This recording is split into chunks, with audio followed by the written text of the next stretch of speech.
are still concerned. We're still suffering through the effects of the pandemic. Actually, in parts of Europe and parts of the US, it's surging back again.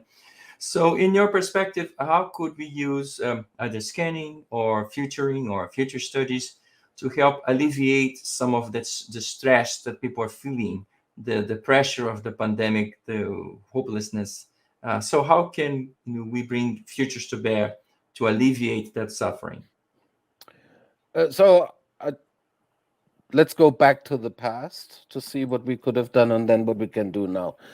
In the past, I think the potential was there, and the pandemic is, from my perspective, very interesting in that people said, well, so this is the black swan, the famous black swan. Who could have predicted that? Well, truth is, it's a little bit like I live in San Francisco, moving to San Francisco and being surprised that there's an earthquake.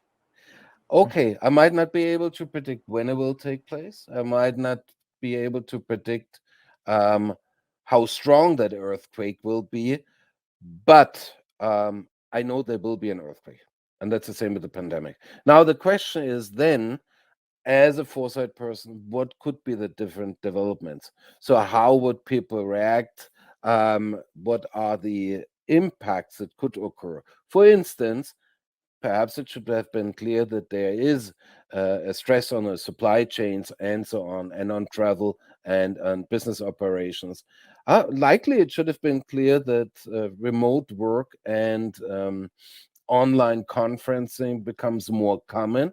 But then there are other parts where you really perhaps didn't know which direction it would go. Robotic applications, for instance, would they take off, or would people be scared if robots run around and measure your temperature? So, from where we are now, the important thing is to really look at the next steps forward. So, what could happen in the future? And let's make this really simple, just simplified approach. We could go back to the way everything was, or we could actually redesign supply chains in a completely decentralized way, and we could have a completely different look at how the urban environments will be designed.